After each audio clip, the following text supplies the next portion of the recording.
Good morning. I was literally just stood here picking colors for like 5 minutes and I was like, oh, I'm late. Hi, Eleanor. Good morning. I think I'm gonna do this like dusty purple and this like yellowy green. But who knows? I'll probably end up changing it. You know what I'm like. That's quite nice together, actually. Good morning.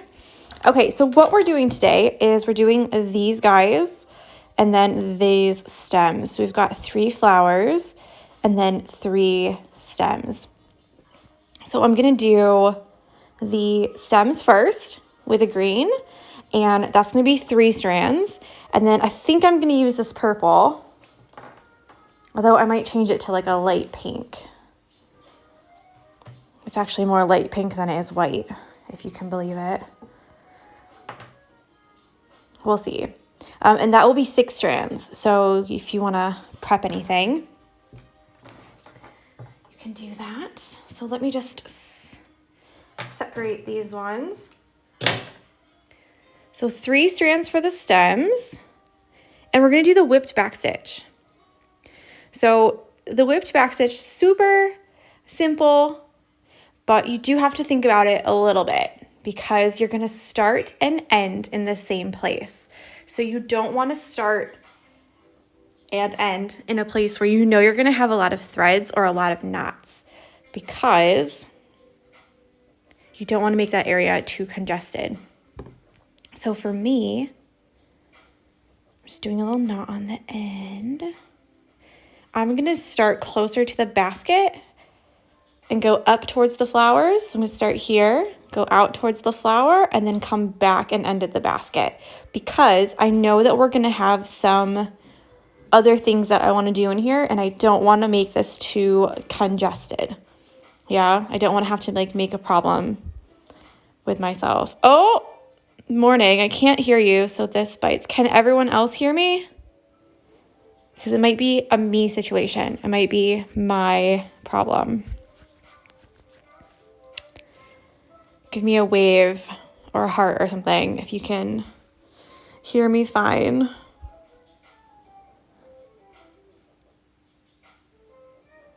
Yes, loud and clear. Okay. Okay. I'm sorry, Melanie. Sorry. It's not me, it's you. Hi, George. Oh, I'm sorry, Melanie. Okay, so we're just going to do an easy one. We're going to start here with the knot. We're going to do our back stitch all the way back to the end of here. And then we're going to go back up again and then whip each one. So I've said before about the whipped back stitch. It's a little bit annoying when you have a bunch of other things around. So I tend to like to do the whipped back stitch either first, like before you do anything else, because you have to slide your needle underneath each stitch. But also, the stem stitch looks really similar. So oftentimes I'll just go for a stem stitch if I know it's in a tricky situation, just because I know it'll be easier. I know it'll give the same effect. So you can choose for yourself which one you like the best. So we'll start here. And we're just doing back stitches. So if you do really big stitches, really big long stitches, you're only going to have to go under maybe 2 or 3. But if you do really, really tiny stitches, you're going to have to go underneath each one. So you kind of want to have a nice balance of not too big, but also not too small, because you want it to curve like the flower, but you don't want to have like the tiniest little BB things that you have to slide your needle under each time. Jesse.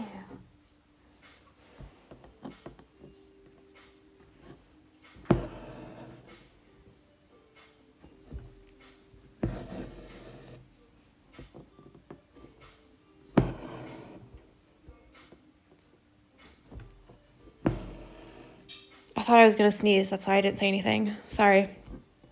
And I'm going to put this way up in my flower, so I know that the flower will cover it.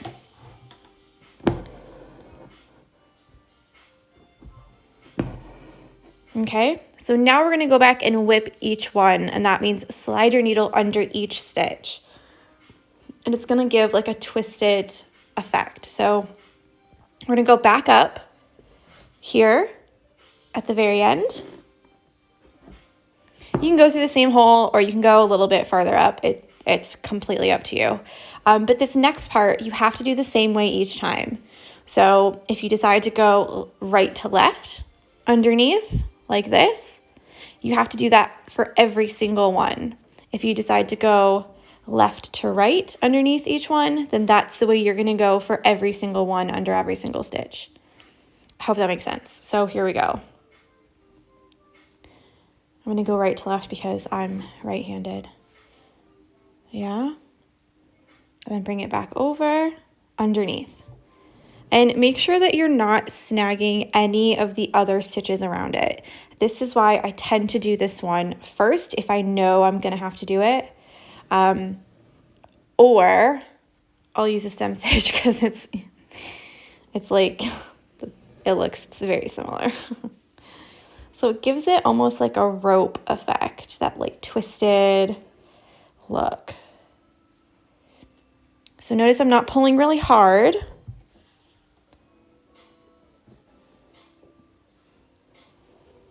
Just underneath. And then at the very end, I like to give it a slight tug and then push it like that. So there you go. That's what it looks like. And then you go back down. Now this is where I said it gets a little bit tricky because that's where we did our knot. So you want to put it not through the knot, but you know, and obviously not pull too hard or else you're just going to pull it down. So you want it to keep that twisty look. Oh, there you go. We've done one. Ta-da!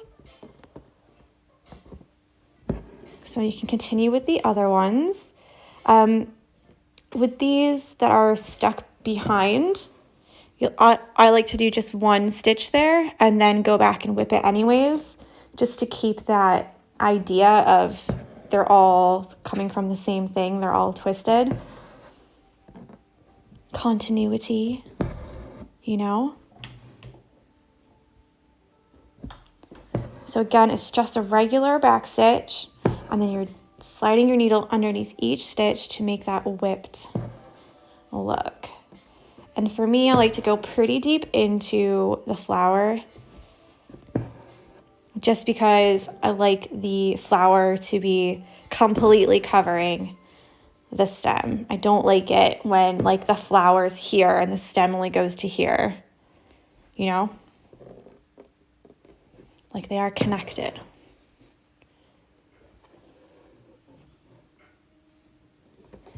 So if you want to use the eye of your needle for this, you could do that. If you wanted to change to a blunt needle, you can, but it's really not so bad. So here, obviously, I went up, yeah, to make it look like it's gone behind.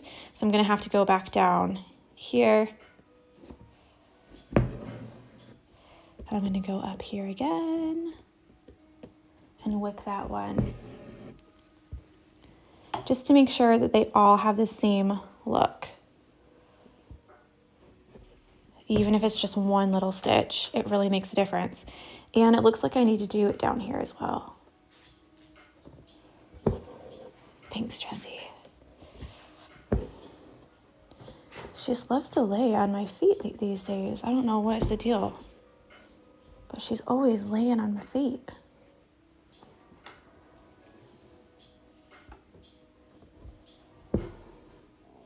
So there's two. This isn't the only thing we're doing today. We're going to do these flowers as well. We're just not going to do the little balls on the end yet. Let's put this one like here. So if you're like, okay, I'm done, we're not done. We're doing the flowers as well.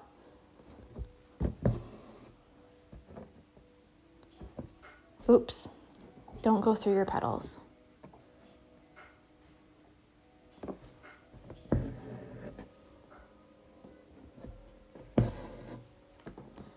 Now, of course, you could experiment with bigger stitches and smaller stitches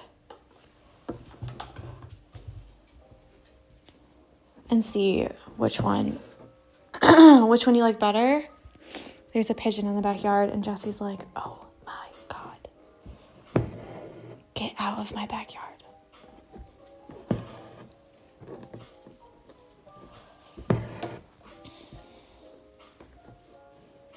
Now, the other thing that you don't want to do is actually go through the threads when you do this. So sometimes when you're passing your needle underneath a stitch, you'll go through a stitch like that. Don't do that. You want to try to avoid that, because what will happen is that it won't be able to go underneath all the way, and you'll get a little like bump there, you know? So we're doing these last ones underneath.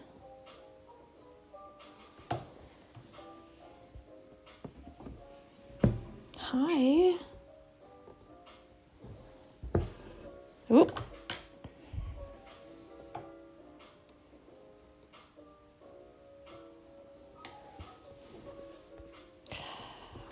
Lord. With one stitch left, I've taken the thread off my needle.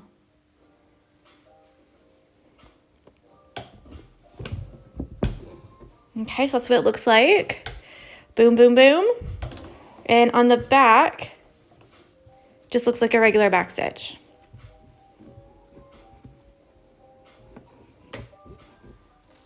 Now we'll do these little guys. And these are going to be 6 strands. I think I'm going to use this purple. I already showed it, but I don't know. If I don't like it, I can always redo it. So there you go. Ooh, okay.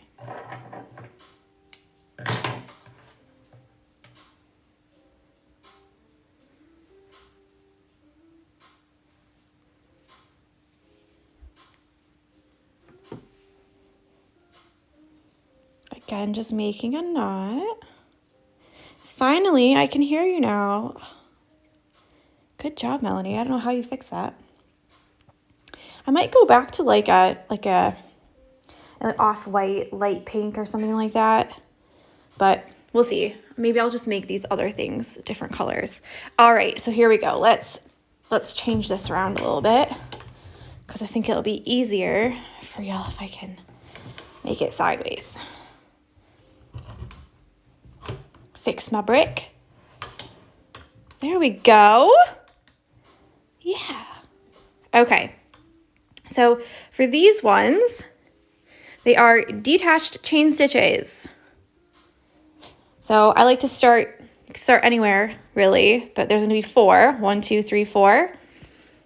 6 strands. So you can either start on the outsides like I like, and then layer up the middle 2. But we'll just see. So you're going to go up here and then down either through the same hole or right next to it. Now, obviously, you've got a knot there, so just avoid going through the knot. It can make your knots loose, which means that they won't actually be a knot anymore and they won't hold up. So you're going to leave this loop like that, a cute little loop. And then where you do your next stitch, that's going to tell you how big or small your petal or leaf is.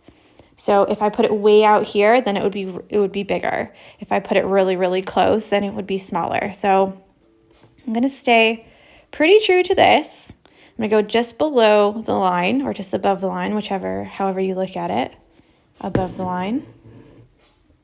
And you're just going to pull it a little bit, not too tight. If you pull it too tight, then these here, they actually won't make a loop. It'll be like boom, boom, straight up and down. And you want to put your other stitch right on the other side of this thread. So it doesn't have to, you don't want it to be to the side of it, not to this side of it, directly below it, a little straight stitch. And that's just a little tacking stitch. So we're just going to keep that shape like that. So I'm going to come over here and do one on the other side. Up and down, leave that loop. You also don't want your thread to be all twisted together like this.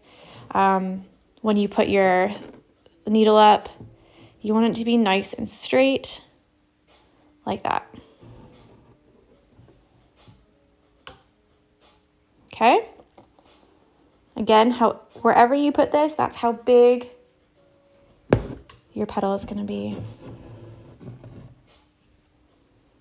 Okay, now if you do make a mistake and you pull it really tight like that for some reason, and your fabric starts to pucker and you go, oh my gosh, I've made a big mistake, it's totally fine. Don't worry. You can loosen up the back like this. Okay, and stick your needle in here and pull that out. So now you've got your loop again and you can try again. Okay, so if you do make a mistake, don't worry. You don't have to take it all out completely. Just loosen it up a little bit and then you can have another go. And then I'm going to put 2 more. The same way. Again, trying not to go through that knot, because if you do, you're going to pull those threads.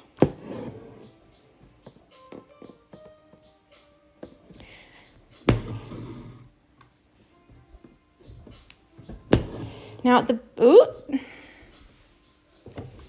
apparently I didn't have that tightened enough.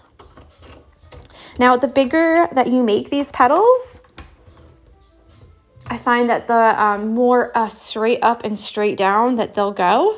So just be a little bit aware of that, especially if you use them as like little bits of grass somewhere. I know we've done that in other stitch-alongs, or if you use them as leaves, which we will do later on a different little leaf.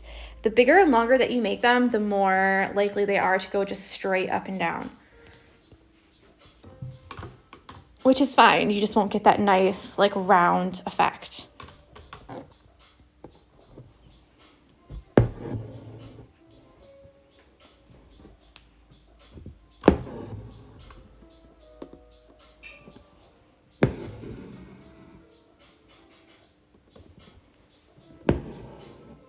And there we go. So there's one. Now what you can do if you want to is go back and fill in each of these loops, because you can see the fabric through. If you don't want to see that fabric through, you can fill each one with a straight stitch just right in the middle there, and that will take care of that so that you don't see.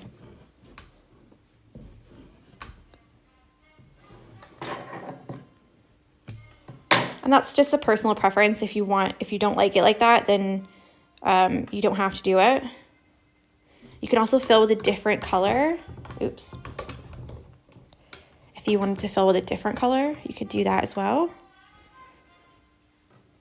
So if you had like a nice dark purple, you could put that in the middle there. It would look really nice. Have you got any questions or anything?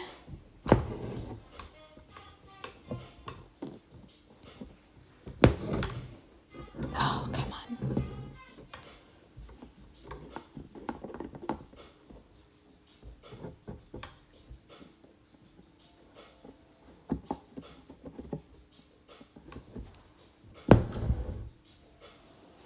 Pretty simple but effective stitches today.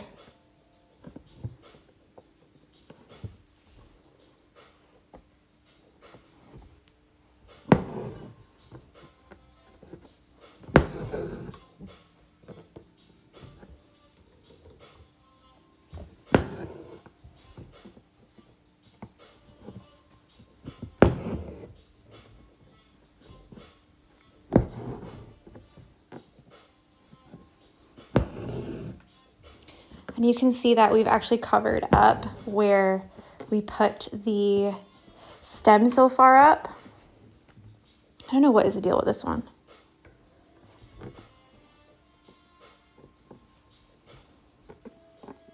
I think the knot was just a bit loose. Do, do, do, do.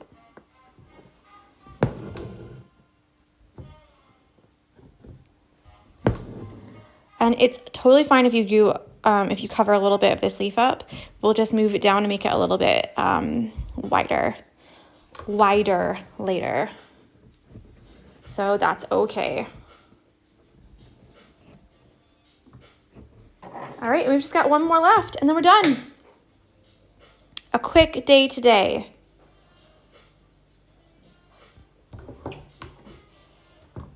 Okay. This one we can do upside down so you can see it better. Do, do, do, do.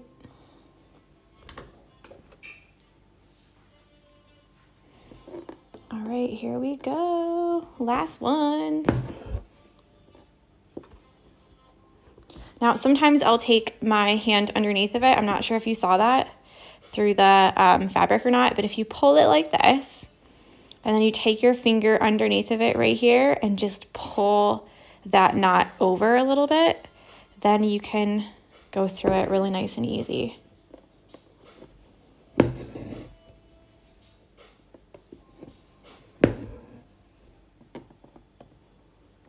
And you can do them one by one like this as well if you don't want to do the outside two first.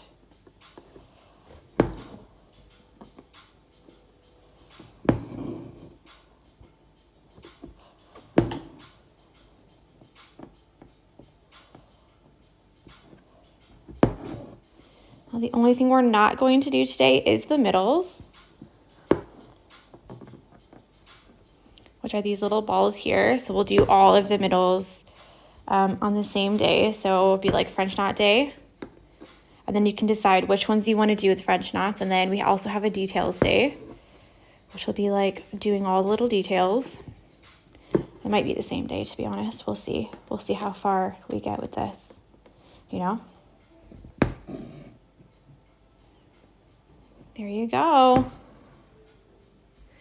Now, obviously, you can add more of these if you want to. I've only added them in this one little place, just because I didn't want to like overwhelm everybody with the pattern. But if you wanted to, you could add them in other places. So there's if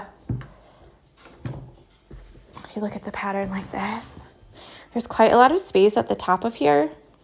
There's nothing kind of poking out. So if you wanted to, you could add one or two more up in there, or you can have them coming out of here or even around here. I always say wait to the end, because at the end you can really see what it needs, as opposed to just, oh, I want to practice, you know? So I would definitely wait until the end. And then if you find that you want to put a couple more of these little fronds sticking out there and there, of course you can go for it. But yeah, there you go. So that's what we've got. That's what we've, blah, blah, blah, blah. Yeah? Good. So that's what we've done today. We still have quite a bit to do. I know it doesn't seem like it, but we do have quite a bit to do. So yeah, I hope you enjoyed, and I cannot wait to see what colors you've chosen, how you've done. Be sure to tag at the Barmy Fox with the line underneath of it in your stories so I can share. And you can hashtag the Barmy Fox SAL, and you can see everybody's hoops so far. So enjoy your Tuesday, and I'll talk with you tomorrow. All right, bye.